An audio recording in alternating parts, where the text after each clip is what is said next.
AITA for calling my mill on my fiancé? My fiancé, M22, was injured over a month ago and had surgery to correct things literally 2 days after the accident. I, 21F, have been by his side the entire time. I have more or less become his caregiver. In the last month, I have taken over the role of keeping our house together. I cook all the meals. I take care of the pets. I stay up all night to tend to his endless needs. I take him to the bathroom.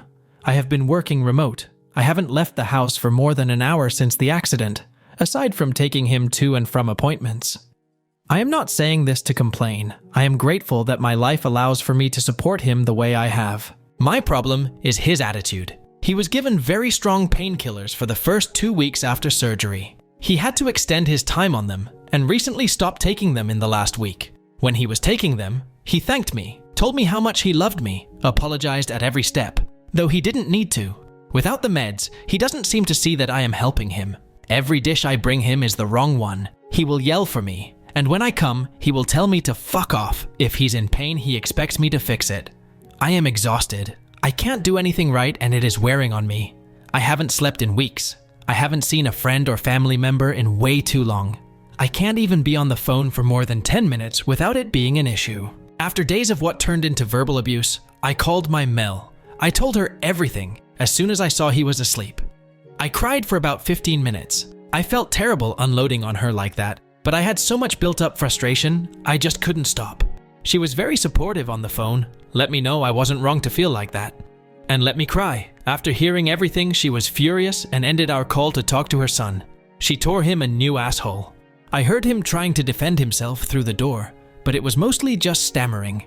She flew up yesterday and put me up in a nice hotel. I haven't heard much from my fiancé since I left, but as I was leaving, he was yelling at me for calling his mom.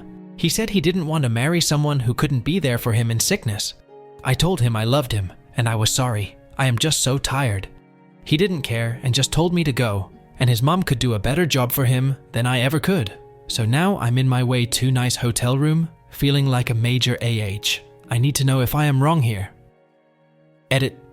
He began weaning off 2 weeks ago and became fully dependent on over-the-counter medication this week. He did not stop taking them cold turkey. His doctors were heavily involved too, due to previous drug abuse.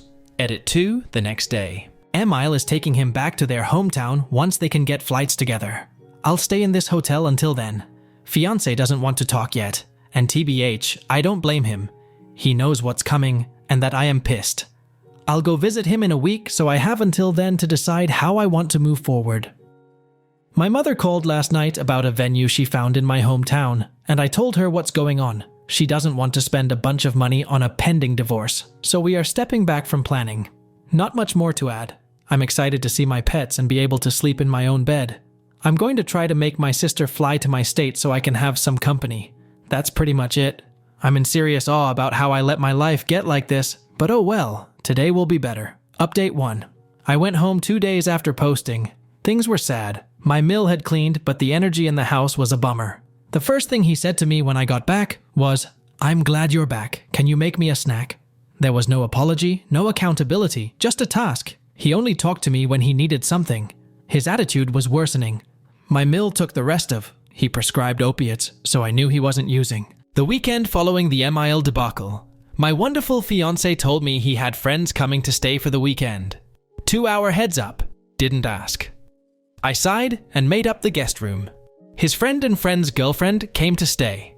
During the stay, my fiancé bought me flowers, got out of bed daily, took me out, and let me call my parents unsupervised.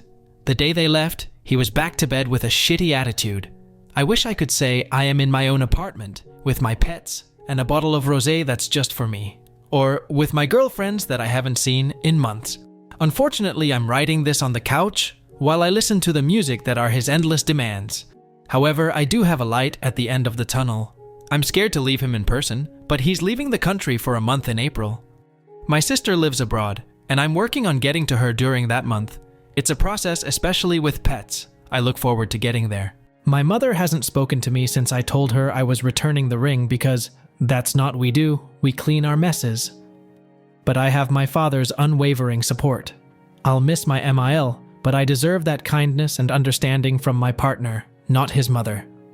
I have stopped forcing myself to find the joy in his presence, and it's helping to fuel my drive to get out of here. I may update again when I get to my sister, but don't be surprised if I do my best to put this chapter behind me. Update 2. My pets and I are safely with my father. We've been here a couple weeks and things are going well. I'm working remote, but also searching for a new position closer to my hometown so I can still have a social life. My animals are adapting to life without their dad, and I'm doing my best to join them. My ex and I were high school sweethearts. I have been through most major life event with him. There is only a small fraction of my life as an adult that I have been through without him. Leaving was really hard. I am still second-guessing myself, but I realized recently that by not enabling his shitty behavior, I really am helping him. He went on his planned trip, and I took that opportunity to get everything I needed from our shared home and made arrangements going forward for my lease. He took his trip as an opportunity to reflect on his behavior within our relationship. Specifically the last year, he is pretty disappointed in himself. It seems that the company he was on vacation with helped to hold a pretty clear mirror to his face, and he was really unhappy with what he saw. I feel bad he's really having a hard time with this self-awareness, but I do really appreciate the accountability that has been accompanied. I'd like to add that I don't hold any resentment towards him. I am hurt and disappointed in the way he felt he could treat me, but I don't hate him. I was sad to hear how upset he was with himself, though a little relieved I wasn't being painted as the crazy ex I was sure he would paint me as. Since getting home, he has started therapy and is looking for a new sponsor. We talk about once a week so he can see his pets.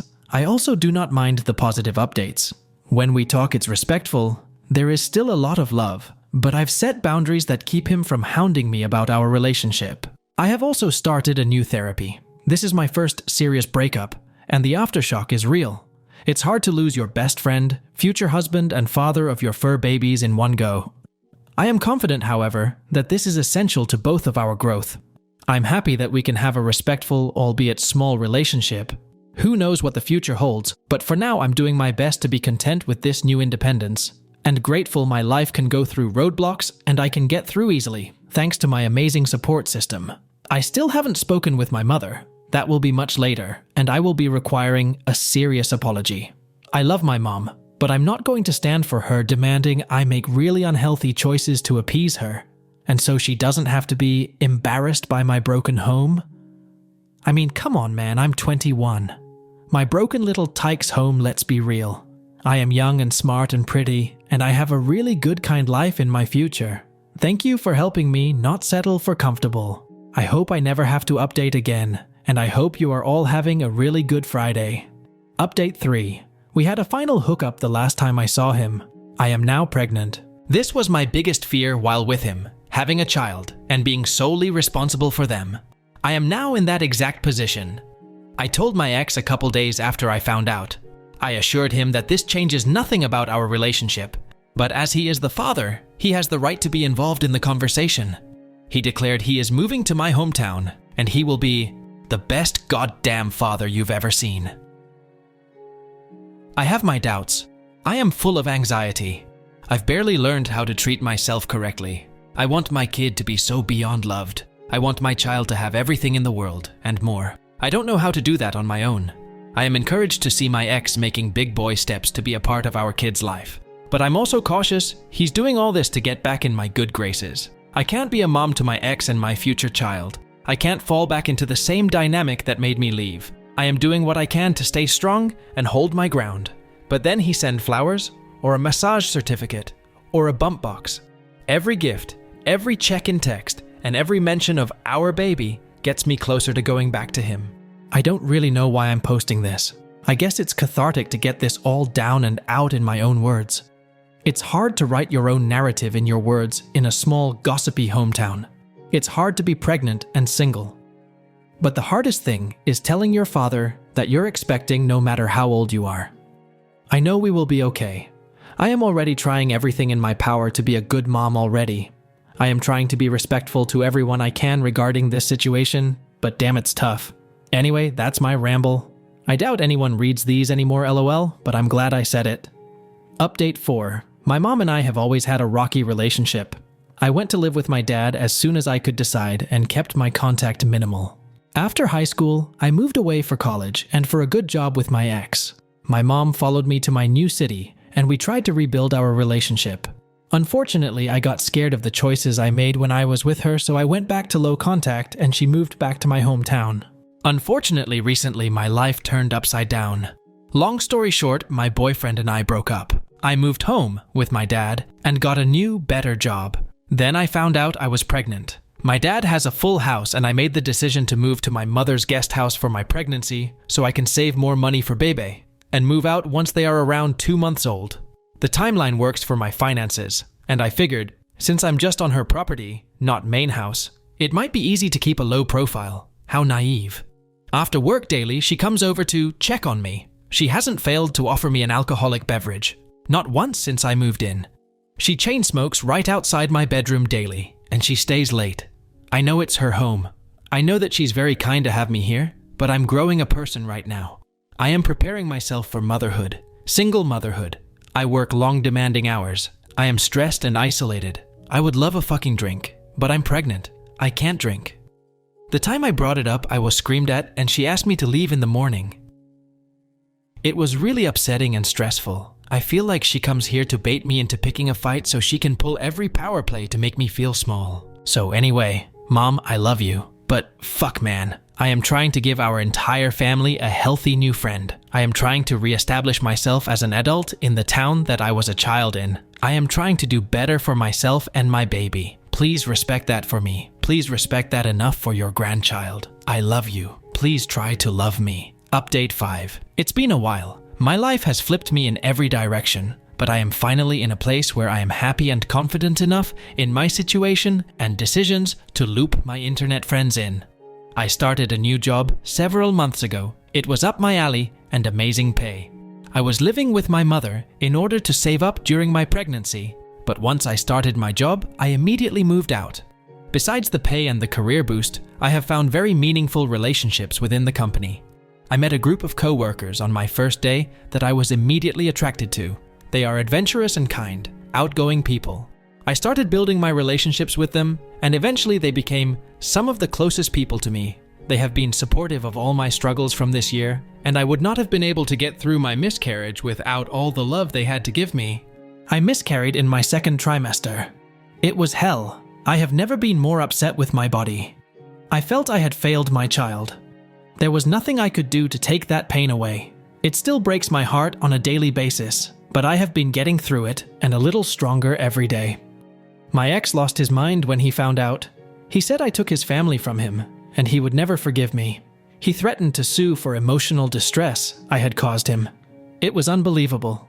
The month after my miscarriage, I started seeing one of my new work friends. He's a bit older than me and is everything I have ever wanted. He is quite literally the opposite of my ex. He cooks and cleans, he makes me feel beautiful and smart, and all the things my ex would say I wasn't. I have found a new version of myself this year.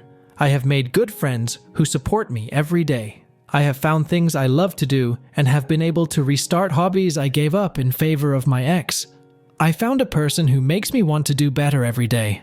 I know this is long, so I'll wrap it up. I have never been happier in my life.